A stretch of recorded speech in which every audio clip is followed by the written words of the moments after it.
পূর্বস্থলী দক্ষিণের তৃণমূল কংগ্রেস প্রার্থী স্বপন দেবনাথ তার বাড়িতে বাসন্তী পূজা ঘিরে উন্মাদনা এলাকাবাসীর।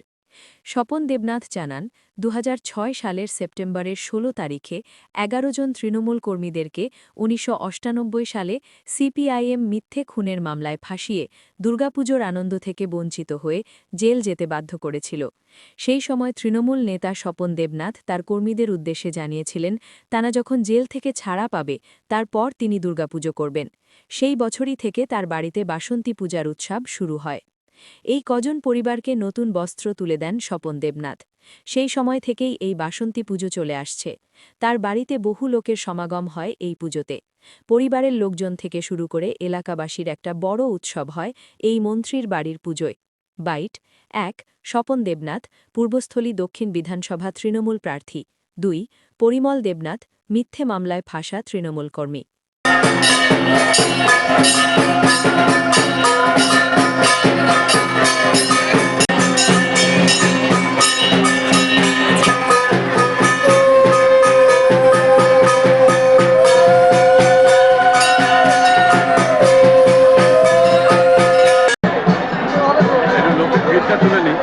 দাঁড়াতে হবে না, সবাই বলে দিয়েছিস তো। বল ভাই, কাউকে দেবে না, আমরা এখানে দাঁড়িয়ে আছি বলে। আরে বলে দিয়ে আছে দাদা, এটা উঠে যাক, তারপরে বসবো। ভয় টিভি, পূর্বস্থলী, পূর্ব বর্ধমান।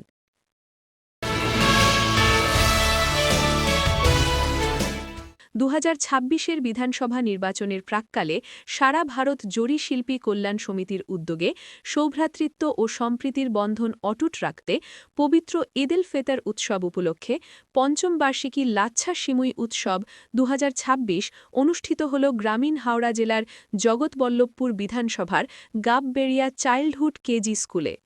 এই লাচ্ছা সিমুই উৎসব প্রসঙ্গে সারা ভারত জরি শিল্পী কল্যাণ সমিতির কেন্দ্রীয় কমিটির সম্পাদক মুজিবুর রহমান মল্লিক দাবি করে বলেন, আম উৎসব, ইলিশ উৎসব, পিঠেপুলি উৎসব, নবান্ন উৎসব বিভিন্ন জায়গায় অনুষ্ঠিত হলেও লাচ্ছা সিমুই উৎসব কোথাও হয় না। পৃথিবীর ইতিহাসে এই লাচ্ছা সিমুই উৎসব আমরাই পালন করে থাকি। উপস্থিত ছিলেন হিন্দু, মুসলিম, খ্রিস্টান সম্প্রদায়ের মানুষজন। এছাড়াও উপস্থিত ছিলেন সারা ভারত জরি শিল্পী কল্যাণ সমিতির নেতৃত্ব ও কর্মীবৃন্দ।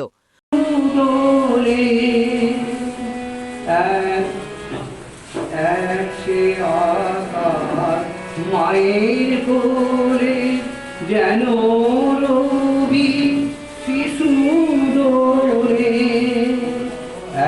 এক রক্ত বুকের তলে, এক সে নারীর টান, হিন্দু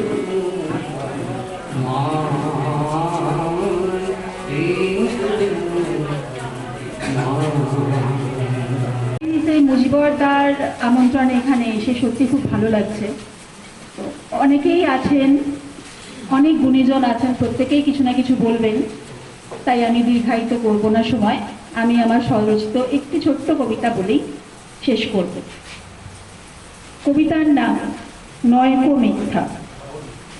কি লিখি আমি, কেন লিখি আমি, উত্তর তার জানি না, শুধু জানি মোর অন্তর হতে ভালোবাসা ও শ্রদ্ধার যত লেখা।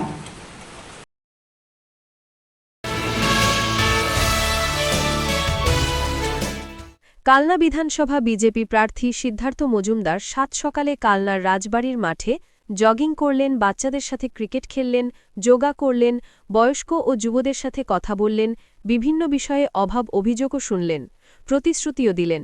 খেলাধুলা তার ভালো লাগে এবং প্রত্যেক দিনে তিনি সকালে মাঠে নিয়মিত শরীরচর্চা করেন। তাই আজ এখানে এসে সকাল থেকেই শরীরচর্চা শুরু করলেন এবং মাঠের ব্যাপারে তিনি ভীষণ আগ্রহী হয়ে জানালেন এই মাঠের সংস্কার দরকার। তিনি প্রতিশ্রুতি দিলেন জিতে এলে অবশ্যই এই মাঠের ভালো সংস্কার করা হবে। বয়স্করা মাঠে আসেন, তাদের বসার সিট তৈরি হবে। প্রার্থীকে কাছে পেয়ে এলাকার লোক আপ্লুত। তারা ভীষণ খুশি প্রার্থী তাদের সাথে আজকে শরীরচর্চায় অংশগ্রহণ করলেন। ফুটবল খেলতাম, ক্রিকেটটা কমই খেলতাম, কিন্তু এখন এইসবের জন্য এখন বন্ধ হয়ে গেছে সব, ঠিক আছে? তো এইটুকুনি আমি জানি যে খেলাধুলাটা জীবনের একটা বড় অঙ্গ। খালি পড়াশোনা করে বা বা খালি কাজ করে কারোর পার্সোনালিটি সেরকম করে ডেভেলপ হয় না, ঠিক আছে? ব্যবসাদার কালনার আপনি আসবেন কালকে শুনেছিলাম। আর একটু সকাল আসা করেছি। প্রসেনজিৎ রাজা হাদি আমার কালনার পাঞ্জাবি যদি কিন্তু আমাদের বন্ধু ভালো ক্রিকেটার। প্রাইভেটে চলো ওইখানে সব এগুলো লাগবে আমার, ঠিক আছে?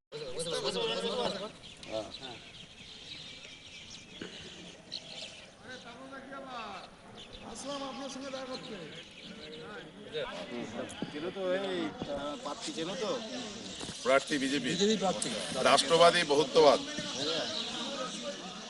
তাই ওনার নাম সিদ্ধার্থ নাথ। এটা just জানলাম তো।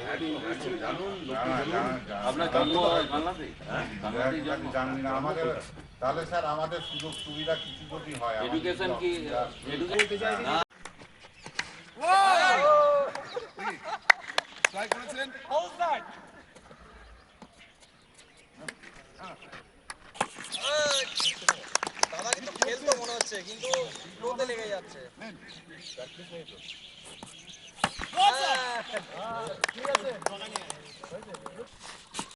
কালনা, পূর্ব বর্ধমান। দাসপুর বিধানসভা কেন্দ্রের সিপিআইএম প্রার্থী রঞ্জিত পাল দুধকোমরা অঞ্চল জুড়ে প্রচারে।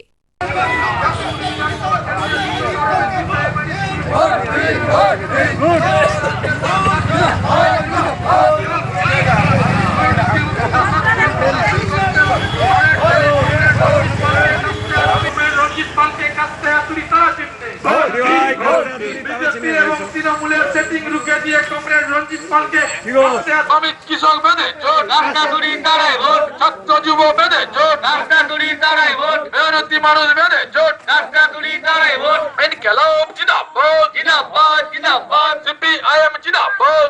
ভয় টিভি, দাসপুর।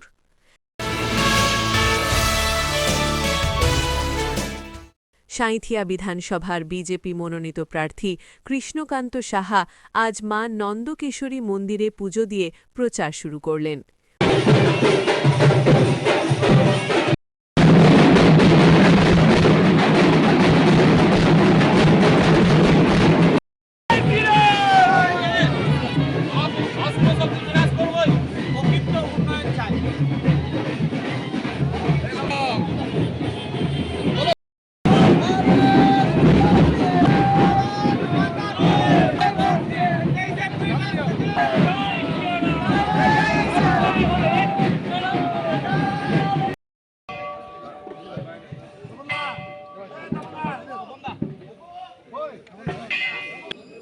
भारत माता की जय, जय मां नंदकेश्वरी, जय मां